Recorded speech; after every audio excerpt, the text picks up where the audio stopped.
نحمده ونستعينه ونستغفره ونتوب إليه ونعوذ به تعالى من شرور أنفسنا وسيئات أعمالنا من يهديه الله فلا مضل له ومن يضلل فلا هادي له وأشهد أن لا إله إلا الله وحده لا شريك له وأشهد أن محمدا عبده ورسوله أما بعد السلام عليكم ورحمة الله تعالى وبركاته.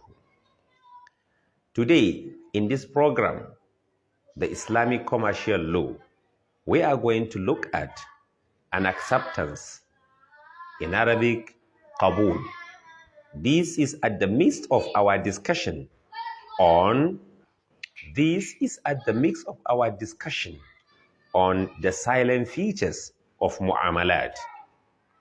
Abdul Jalil and Khalilur Rahman explained that an acceptance, which is qabul, refers to the expression of acquiescence by the offeree. An expression of acceptance, an expression of acquiescence by the offeree. Because when an offer is accepted by the offeree, it is said that an acceptance has been made. When there is an effective acceptance, an agreement is made between the parties, which become legally binding for them. Like an offer, an acceptance can also be verbal expression by conduct or in writing. In our last lesson, we mentioned that an offer is of three types. An offer, which is a verbal offer by conduct, and offer by writing. Likewise, an acceptance can be verbal, that is can be done verbally, and it can also be done by writing, and it can also be done by conduct. Number three, that is the third silent feature of mu'amalat, is free consent. Free consent. As for a contract to be valid, the agreement must be made by a free consent of the parties involved. A free consent of parties is also known as consensus of parties. That is, the party involved in the business transaction without any form of coercion. Either directly or indirectly. If the contract is caused by a coercion,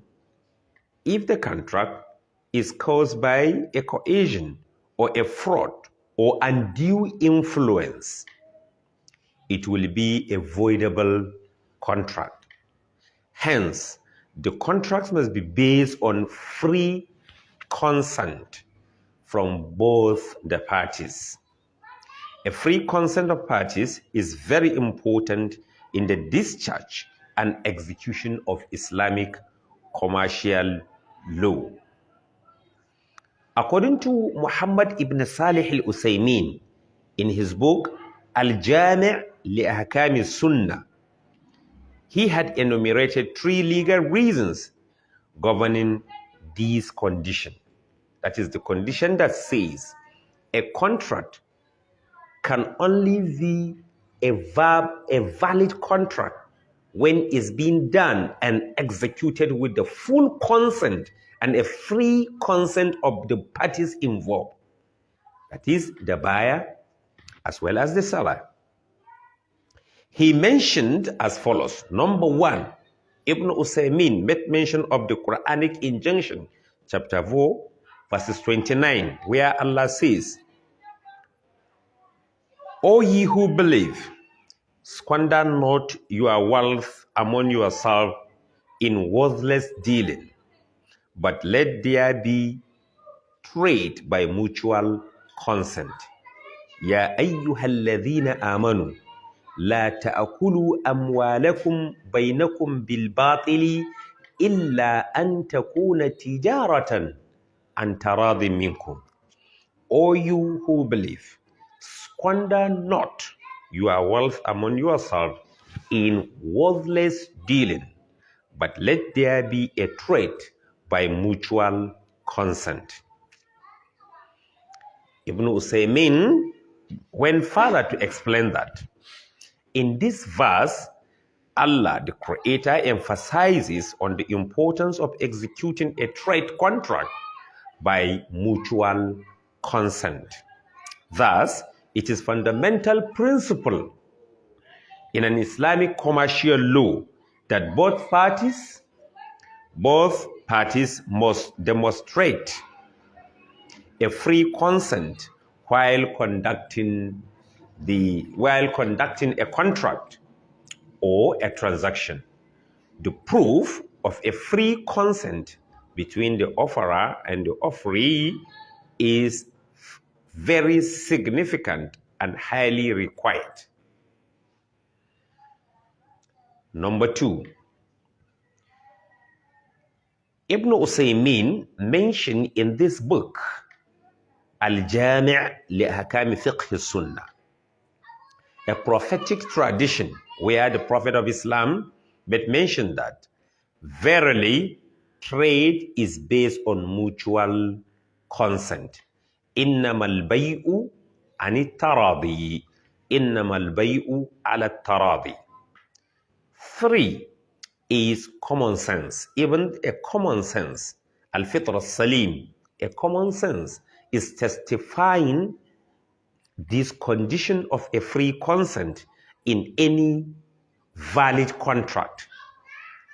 Ibn Usaymin further explains that a common sense is testifying the free consent because if we do not stipulate the condition of mutual consent, people will eat up each other's money unjustly, probably to an extent that if the superior has an interest over the property of inferior, he will simply say, I bought so and so items from you at the rate of so and so amount coercionary.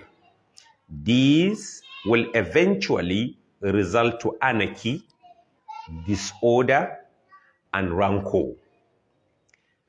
Based on these 3 reasons, in Islam, having a mutual consent become necessary and become a very strong condition for a valid contract. وعلى هذا القدر كفاية والسلام عليكم ورحمة الله تعالى وبركاته.